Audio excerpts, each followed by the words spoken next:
대한민국 주식시장에서 장난을 치다가는 패가망이 난다라는 걸 확실하게 보여주는 오늘 첫날로.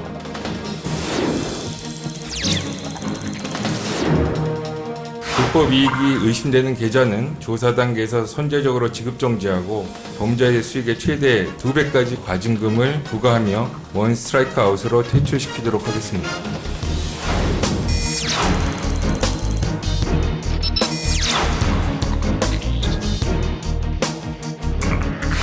시청자 여러분 안녕하십니까. 그래픽으로 만나는 경제 토크쇼 픽. 복잡한 경제 이슈를 쉽고 명확하게 전달해 드리겠습니다. 우리나라 증시의 고질병인 주가 조작 등 불공정 거래를 뿌리 뽑기 위해서 정부가 강력한 제재 카드를 꺼내 들었습니다.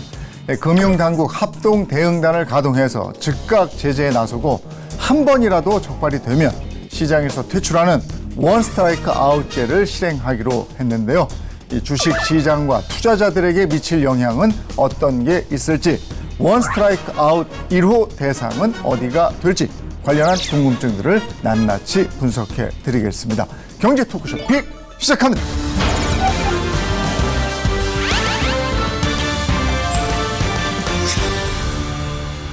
네, 오늘 함께해 주실 분들 소개해 드리겠습니다. 먼저 기업분석연구소 리더스 인덱스의 박주근 대표 모셨습니다. 어서 오십시오.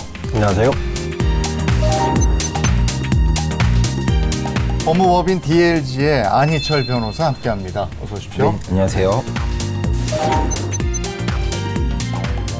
그리고 이슈를 보다 쉽게 전해줄 문지민 기자도 함께합니다. 어서 오세요. 안녕하세요. 네, 주가 조작에 더 강력하게 대응하겠다. 이러기 위해서 금융당국이 지난 7월에 합동 대응단을 출범했습니다. 구체적으로 합동 대응단이 어떤 역할을 합니까? 사실 저희가 이 관련해서 한번 조사를 한 적이 있어요. 네. 증거선물거래위원회에서 페널티를 매겼던 그 2년간의 기업들 다 전수조사를 한번 해봤더니 평균 2, 3년 걸려요. 그게 검찰로 넘어가야 네.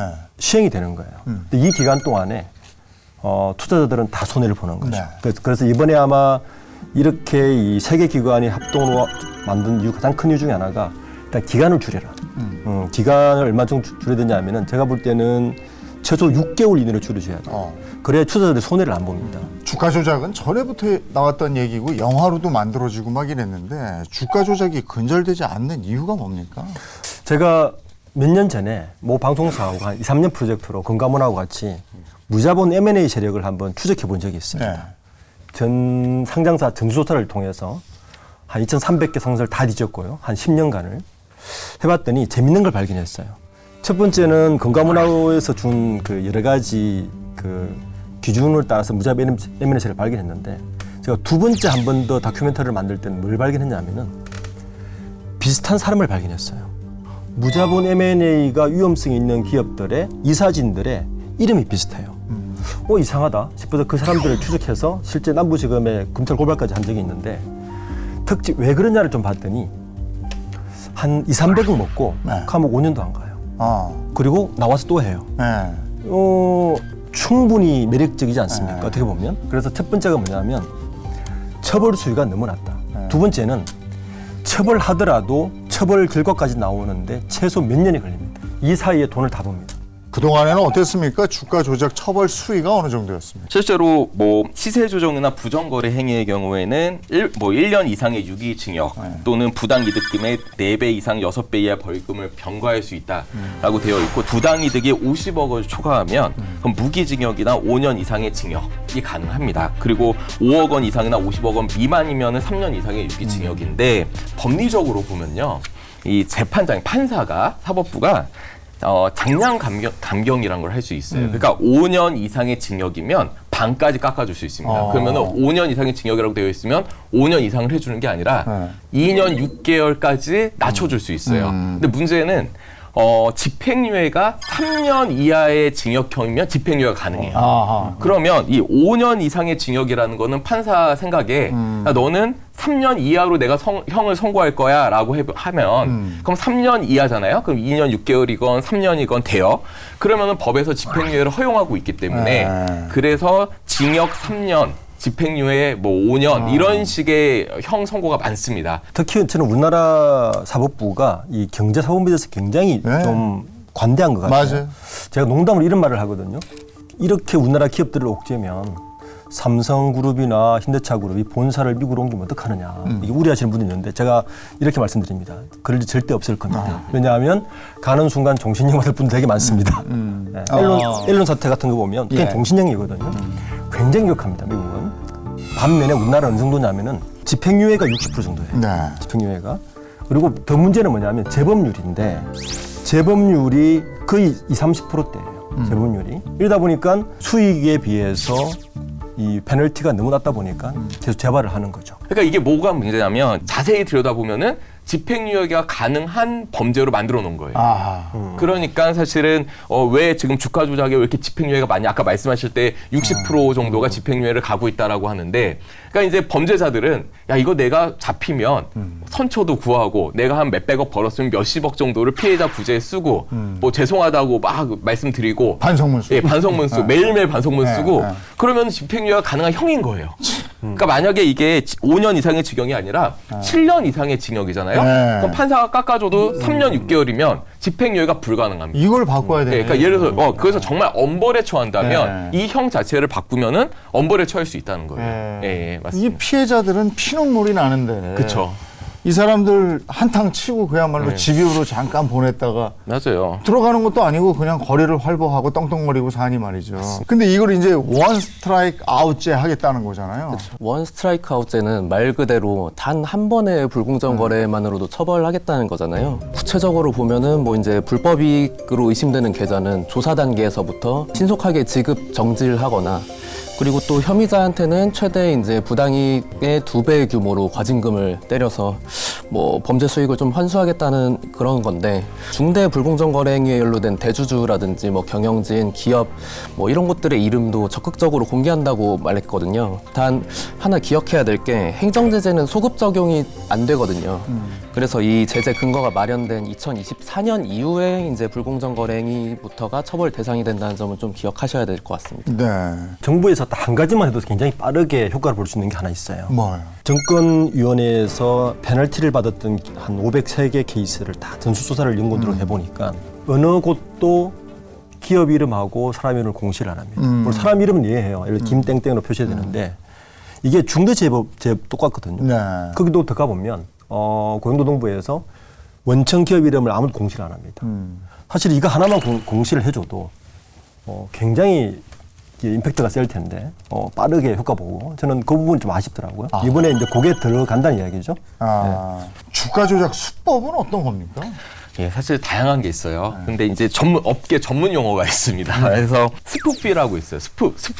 SPOF. 이게 이제 스푸핑 해서 스푸핑 레이어링 이게 뭐냐면 이제 속이다라는 뜻이거든요. 실제 계약 체결, 매매 체결 의사가 없는데 대량으로 일단 주문을 넣어요. 네. 그래서 이제 뭔가 뭐 무슨 이렇게 큰 가격으로 대량으로 주문이 들어왔지? 라고 사람들을 착각에 빠뜨린 다음에 신속히 취소를 합니다. 그럼 여기서 이제 수급에 대한 착시가 일어나요. 그러면서 착시가 일어날 때 반대 매매를 통해 갖고 이익을 취하는 방식이 하나 있고요. 그다음에 마킹 더 클로즈라고 해서 클로즈. 그러니까 그날 그 장이 마감되기 직전에 마감 직전 대량 주문으로 종가를 왜곡을 시킵니다. 그러면서 야 이거 종가가 엄청 뛰었네, 엄청 낮아졌네라는 식의 뭐 종가 왜곡을 시킨 다음에 이걸 통해서 가격을 인위적으로 만드는 수법이 하나 있어요. 이 사기꾼들이 아주 머리는 좋은 것 같아요. 예전부터 나왔던 그 허위 공시라든지 시세 조정이라든지 지들끼리 사고 팔고 하면서 가격 올렸다 내렸다 하는 뭐 통정 매매 이런 것도 있고 그러잖아요. 경영권 방어의 최고는 뭐냐? 주가가 높으면 됩니다. 그러면 사실은 쉽게 못 뛰어들어요. 근데 우리나라 자본시장은 IPO를 할 수 있는 허들이 되게 낮아요. 그리고 잘 안 내보냅니다. 그러다 보니까 몇백억, 200억 가지고 주가를 쉽게 상한가를 띄울 수 있는 기업들이 상당히 많습니다. 여러분 이제 투자하시는 분들이 우리가 소위 다트라고 이야기하는 금융 공시를 들어가 보시면 대주주의 변동을 볼 수가 있어요. 대주주가 최근 5년 사이에 2-3번 바뀌는 기업들이 있습니다. 딱 들어가 보면 전주가 뒤에 있습니다. 그리고 얼굴마당을 세우는 대표를 따로 세운 다음에 그 기업을 사요. 무자본 M&A로. 사서 주인을 한 2-3번 바꿉니다. 그리고 호재성 기사를 막 띄워요. 호재성 기사를 띄우기 전에 CP 발행을 합니다. 주식을 대량으로 싸게 많이 내보낸 다음에 호재성 기사 예를 들어서 뭐 바이오, 게임, 뭐 최근 뜨는 것들을 다 띄운 다음에 이제 통정 매매를 시작하는 거죠. 자기들끼리 막 주고 팔아요. 그리고 가상 매매도 일어납니다. 그리고 투자 자금 들어오잖아요. 그러면 투자의 목적으로 페이퍼 컴퍼니 만들어서 돈을 빼냅니다. 이게 대표적으로 한 곳이 바로 웰바이오텍 3부입니다. 덩치가 작은데 그렇잖아요. 개미 분들은 일단 적은 금액으로 많은 수익을 내고자 하니까 예. 주가가 낮은 곳에 갈 거 아닙니까? 그 값이 싼 곳. 그러니까 사기범들이 딱 들어오기 전에 올물을 튀어놓는 거죠. 그럼 합동 대응단이 우선적으로 살펴보는 건 어떤 부분이에요? 하나는 하이브 사건이고요. 워낙 언론에 계속 많이 나오고 있는. 그다음 하나는 메리츠 화재 전 사장 사건. 그다음에 NH 투자증권 사건이에요. 하이브는 지금 검찰 수사가 있는데 어떤 거예요? 25년 7월에 하이브 방시혁 의장에 대해서 증권선물위원회가 고발을 했어요. 그러면서 기자회견을 크게 했었습니다. 그 사기적 부정거래 혐의였는데요. 하이브한테 투자를 했던 기존의 그 벤처캐피탈 투자 회사들이 있었는데 이 투자 회사들은 사실 비상장 회사였으니까 그 당시에 거기에 주식을 갖고 있는 벤처캐피탈들은 이익을 보려면 주식을 매각을 하는 방법밖에 없는데 일반적으로는 그럼 당연히 상장을 해서 매각을 하거나 또는 하이브라는 회사를 큰 어떤 다른 회사가 전체를 다 주식을 사주면 그때 매각이 되거나 하는데 하이브가 워낙 성장했기 때문에 전체를 다 사줄 회사는 없었을 거고 결국에는 상장을 하는 게 되게 핵심 포인트였습니다. 근데 이제 하이브 측에서 그 투자자들한테 우린 당분간 상장을 할 계획이 없어 라는 식으로 얘기를 한 거예요. 아니 상장할 계획이 없다면 우리는 그럼 이익을 언제 보는 거야? 라고 하면서 다른 투자자들한테 자기네 주식을 매각을 합니다. 자기네들이 보유하고 있는 하이브 주식을 매각을 하는데 그러니까 그렇게 아주 높은 가격에 매각을 하진 못해서 이익은 많이 받지 어느 정도 받지만 상장할 계획이 없다고 하니까 크게 아주 비싸게 팔진 못했고 그래서 다른 매수인한테 다른 투자자한테 매각을 딱 했는데 알고 보니 그 매수한 그 투자자들이 다 방시혁 의장 측과 연관이 있는 사람들이었어요. 하이브하고. 그리고 나서 IPO를 1년 조금 후에 했거든요. 그러니까 야 하이브 니네는 IPO 계획이 충분히 있었고 IPO는 한 1년 훨씬 넘게 2년, 3년 전부터 추진을 하기 때문에 1년 이내에 IPO를 했다는 얘기는 이미 많이 추진이 됐다는 얘기예요. 그런데 IPO를 거의 하는 게 확정됐으면서 너희는 기존 투자자들한테 허위로 IPO 안 할 것처럼 얘기하고 싼 가격에 주식을 매각하게 한 다음에 그걸 산 방시혁 의장의 측근들이 IPO 후에 비싸게 팔고 그 비싸게 팔아서 얻은 경제적 이익의 몇십 퍼센트를 아마 30% 정도가 되고 세금 떼기 전에가 4천억 정도일 거예요. 그걸 방시혁 의장한테 증여를 합니다. 그렇게 해서 이제 방시혁 의장은 세금 떼고 한 2천 몇백억, 세금 전에 4천억 정도의 이제 이익을 얻었고 그 매수했던 투자자들은 싸게 매수해서 IPO 후에 비싸게 팔았기 때문에 또 많은 이익을 얻었고 이러니까 이제 검찰 쪽에서 또는 일단 금융위원회, 증권선물위원회 측에서는 야 이거 다 그냥 이거 굉장히 사기적 부정거래 아니냐. 솔직하게 IPO 언제 할 거라고 얘기하면서 거래를 했어야지. 하이브는 우리는 일단 첫 번째로는 IPO 계획이 없다라고 얘기를 했지만 그때 당시 IPO가 진짜로 1년 조금 후에 IPO가 될지 말지 이런 거는 제대로 알 수 있는 게 아니다. 우리는 솔직하게 얘기했을 뿐이고 나중에 1년 후에 IPO가 실제로 됐다고 해서 우리가 어떤 중요한 사실을 은폐했거나 아니면 어떤 기망을 한 게 아니었다라고 하는 거고요. 그다음에 두 번째로는 그 새로 매수를 한 투자사가 매각한 걸 그거를 방시혁 의장이 돈을 이제 받기로 한 계약이 있어요. 그게 주주관 계약이 있는데 이 주주관 계약 자체를 갖다가 공시할 건 아니다. 이거는 사적 당사자 둘이서 뒤에서 한 계약일 뿐이지 상장하는 과정에서 이걸 굳이 공시할 필요까지는 없었던 정보다라고 하면서 이제 이 쟁점에 대해서는 문제가 없다. 우리는 이거에 대해서 법률 검토까지 다 끝냈다라고 이제 주장을 하고 있는데 하이브에 대한 이번 수사가 갖는 의미는 어떤 겁니까? 아마 사업을 하시는 오늘가 분들이나 경영진들은 이 유혹에서 뿌리치기가 쉽지가 않죠.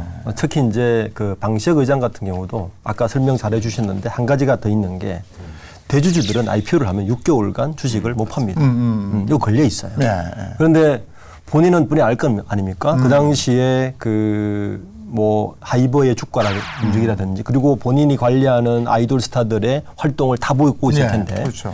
이 정부 비대칭성을 뻔히 보이면서 돈을 안 벌기가 쉽지 않은 것 같은데 우리가 알고 있는 에코프로의 창업자도 비슷한 행위 걸려 지금 처벌받지 않았습니까? 그러니까 오너 일가들이나 창업자나 경영인진들은 이 정보 비대칭성에 다 노출되어 있고 네. 거기에서 이 유혹을 아마 쉽게 뿌리치기 어려울 텐데 문제는 뭐냐면 상장을 해놓고 정보 비대칭성을 그대로 감춘 채로 계속 경영을 하겠다는 이야기는 그 자체가 사기죠. 그럼 이번 사법 리스크가 하이브 주가에는 어떤 영향을 미치겠어요? 지금 사실 하이브가 네. 굉장히 실적이 좋습니다. 네. 특히 이제 상반기 실적을 보면 영업이익이 30% 올랐고요. 네.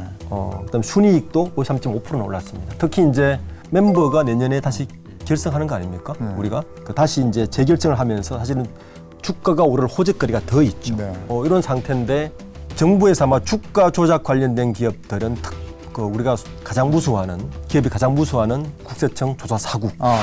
그래서 특별 세무조사도 좀 들어가고 있는 거 알고 있는데 뭐 이런 이야기가 있죠. 샘플 케이스에 걸리면 안 된다. 네. 샘플 케이스에 예. 걸리면 본부. 예. 지금 하이브는 그 아까 언급하셨던 뭐 NH투자증권이나 그다음에 메리츠 화재보다 훨씬 사안이 좀 심각하다. 네. 오너 리스크는 피할 수 없을 것 같고요. 규모가 워낙 크기 때문에 정부에서도 이거를 듣고 다른 얘기를 하기가 부담스럽겠죠. 이번에는 메리츠 화재 얘기도 좀 해볼게요. 여기도 지금 검찰 고발 조치돼 있는 거죠? 네, 메리츠 화재하고 메리츠 정권이 2022년 11월 달에 완전 자회사로 편입하는 합병 계획이 있었어요. 그러면 대규모 주주환 정책을 발표하게 됩니다. 그러면 주가가 오르겠죠. 네. 이때 자사주를 고전에 대규모로 매입한 거예요. 네. 그리고 이제 주가가 급등을 하니까 이 대표이사하고 직원이 매도해서 한 5억 원 정도 시세 차익을 벌었다는 건데 이것도 대표적인 정보 비대칭성. 근데 아까도 대표님 말씀하셨지만 그게 눈에 보이니까. 그렇죠. 유혹이 쉽지 이걸 않죠. 이렇게 하면은 그냥 떼돈을 또 한번 버는데, 야, 이거 만만치 않겠는데요.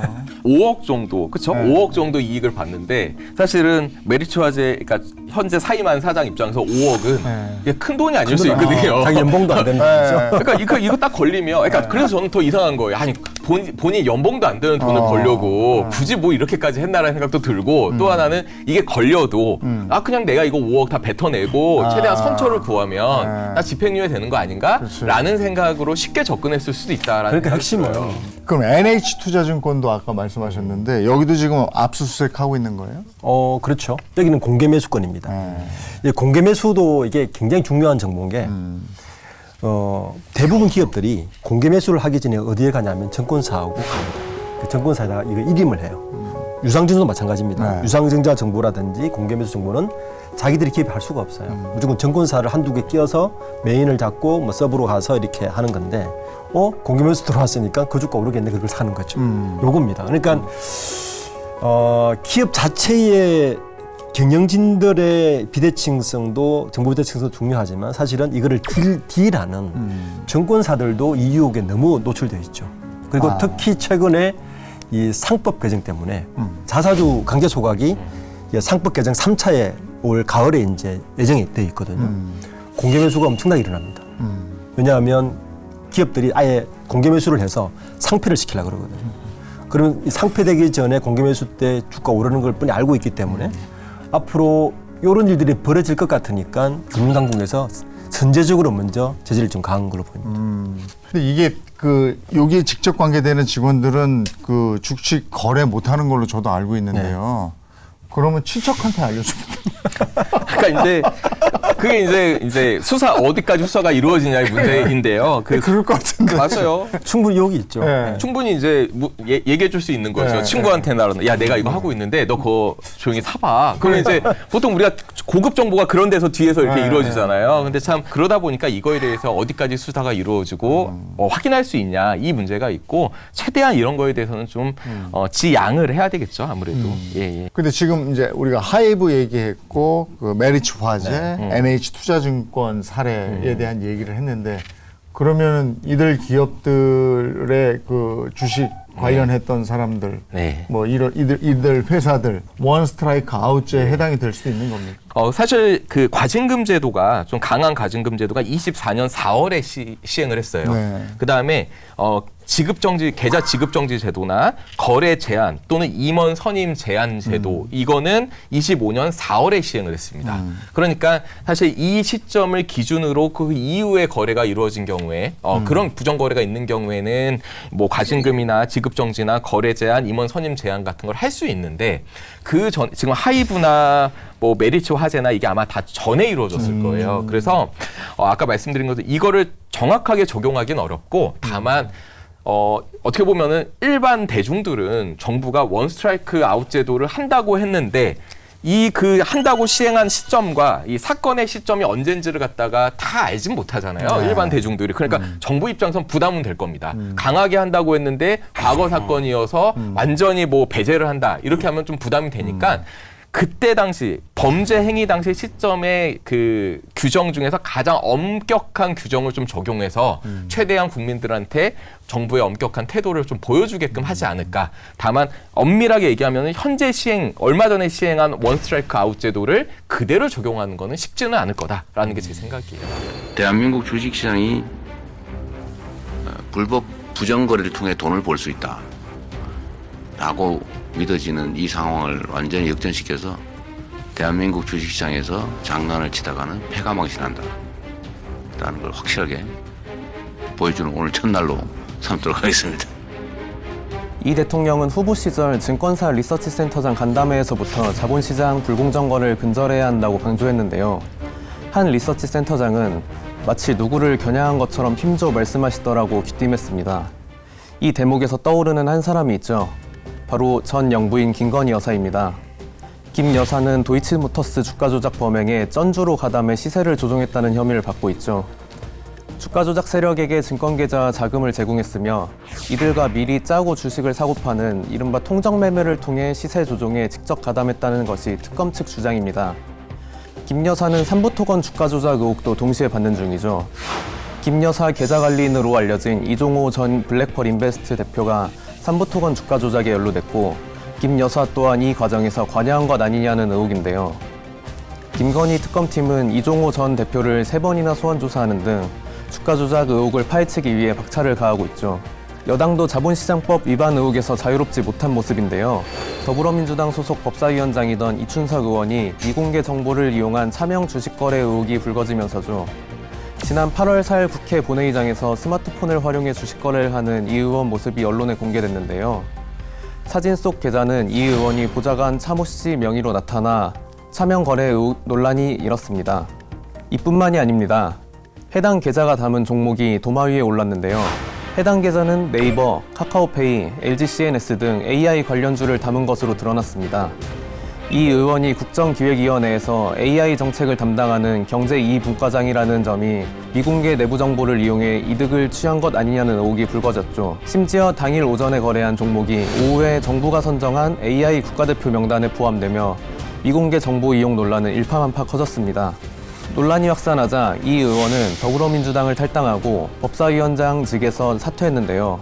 경찰도 이 의원을 한 차례 소환해 조사했으며 필요시 추가 소환할 방침입니다. 근데 이제 기업들이 제일 무서워하는 것 중에 하나가 국세청 조사예요. 네, 아까 조사 4국 말씀하셨는데 그건 할 거 아닙니까?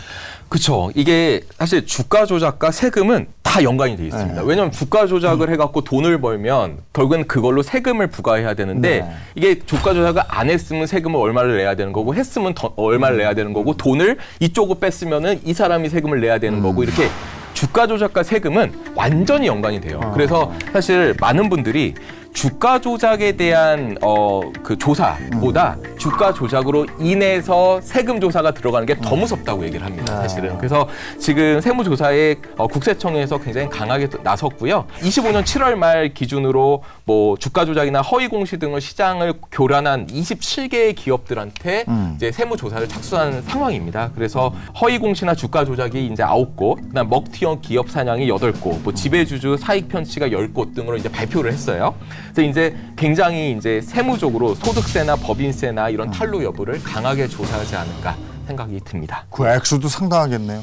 아까 27개 중에서 24개가 상장사예요. 네. 24개 상장사고 매출액이 한 1,500 넘는 중견기업이 이상도 5곳에 포함되어 있어서 아마 여기에 세무조사, 조사 사국의 세무조사 제대로 맞으면 기업 존립도 힘들 수 있습니다. 어이구. 굉장히 셉니다. 그러니까 이런 것 같아요. 원스트라이크 아웃제 아까 말씀하신 것처럼 2024년 4월 이후잖아요. 이 조사들은 다 그 이전 겁니다. 그러니까 우리 정부에서 이 정도의 의지를 가지고 있어. 라는 시그널을 시장에 보내는 거죠. 주가 조작을 해서 우리가 돈을 많이 벌면 내가 주가 조작을 해서 번 돈이 있고 애초에 원래 오를 수도 있어서 벌 수 있는 돈이 있잖아요. 그럼 주가 조작만으로 벌 수 있는 돈을 발라내야지만 이게 부당 이득이에요. 근데 사실 그거 어떻게 알겠습니까? 근데 이 세금은 좀 다릅니다. 세금은 사실은 주가 조작을 통해서 세금을 허위로 신고하거나 원래 A라는 기업이 세금을 냈어야 되는데 뒤로 돈을 빼갖고 B가 내면 이런 거는 좀 더 쉽게 세금 탈루에 대해서 확인할 수가 있어요. 명확하죠. 예, 세금 쪽으로 접근을 하면은 좀 더 강하게 우리가 회사 존립이 문제가 될 정도로 이렇게 조사를 할 수 있습니다. 실제 그 제가 정권선물위원회 그 페널티 기업 받은 500 몇 개를 이렇게 조사를 해봤더니 실제 정선위에 신고될 때의 과징금보다 항상 결과는 많이 줄어들어요. 한 5분의 1 이상은 줄어들어요. 그러니까 사실 두렵지가 않죠. 주가 조작이 그렇죠. 그렇군요. 다른 나라는 어때요? 다른 나라는 주가 조작에 대해서 어떤 조치를 취하고 있고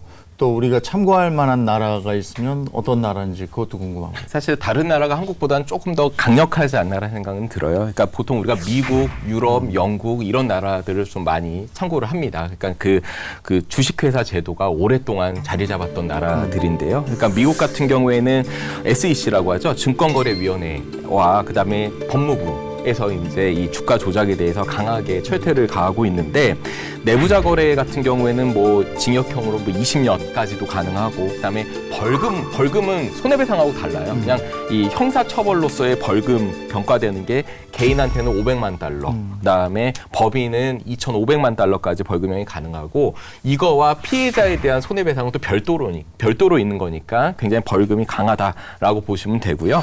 그다음 그 외에도 부당이득 환수제도 이거를 디스고즈먼트 제도라고 하는데 부당이득 환수라던가 또는 임원 취임 금지라던가 이런 강력한 제재 수단이 있습니다. 그래서 저도 이걸 우리나라가 이번에 많이 벤치마킹을 했다고 보는 거예요. 그러니까 임원 그 취임 금지 이런 것들은 굉장히 중요하거든요. 한번 금융권에서 문제가 된 사람은 아까 말씀하신 것처럼 이름까지 공개한 다음에 앞으로는 여기에 발을 못 붙이게 이렇게 하는 게 중요하고 영국은 FCA라고 해서 금융행위 감독청이라고 있습니다. 여기서는 무제한 과징금 제도, 그다음에 직무정지 제도, 그다음 금융상품 거래 금지 제도. 그래서 이런 것도 요번에 많이 벤치마킹을 우리가 했다고 보시면 되고요. 형사 내부자 거래, 이제 내부자 거래는 형사적으로 최대 징역 10년 정도까지. 우리가 또 많이 참고할 거는 이런 나라들은 내부 고발자에 대한 보호 제도가 잘 갖춰져 있어요. 사실 이 주가 조작이나 이 부정 거래는 대부분 다 내부 사람들은 알고 있습니다. 그런데 이걸 갖다가 내부자 고발을 했을 때 그 내부자에 대한 보호를 제대로 안 해주면 사실은 아무리 뭐 AI 기술이 발전하고 금융당국이 적극적으로 한다 하더라도 발견하기 쉽지 않을 수 있어요. 원 스트라이크 아웃제가 앞으로 그러면 우리나라 주식 시장에 어떤 영향을 미치겠습니까? 저는 긍정적으로 장기적으로 볼 때는 시장의 신뢰 기능을 회복하는 데는 충분히 어느 정도 역할은 할 수는 있을 거다라는 생각은 듭니다. 근데 잘 말씀해 주신 것처럼 이게 효능감이 있는 제도로 발전이 돼야지만 신뢰 기능이 있는 건데 만약에 효능감이 전혀 없이 그냥 몇 가지만 핀셋처럼 해갖고 본보기식으로만 딱 하고 다시 또 예전으로 돌아간다면 저는 사실은 이걸로 인해서 한국 주식시장이 다시 신뢰를 갖는다? 이렇게 보지는 않아요. 절차적 정당성이라던가 투명성이 만약에 불분명해지면요. 이게 정말 그럴 수 있거든요. 의혹만 강하면 조사를 하는데 너무 불투명하고 절차가 불분명하고 정당하지 않으면 그것 자체로 굉장히 문제가 되기 때문에 오히려 시장 위축을 초래할 수 있어요. M&A를 위축한다거나 상장을 위축시킨다거나 그래서 이게 긍정적인 기능을 질 수 있도록 많은 이해관계자들이 좀 노력을 해야 됩니다. 지금. 미국 주식 안 하고 한국 주식 하니? 정도까지 와야 되는 거예요. 왜냐하면 사실은 우리나라 자본시장이 기울어진 운동장이었거든요. 그러니까 정부의 비대칭성도 너무 심하고 이런 말 있잖아요. 주위에서 뭐 주식하니 그러면 그 뉘앙스에는 약간 투기? 뭐 이런 뉘앙스가 있거든요.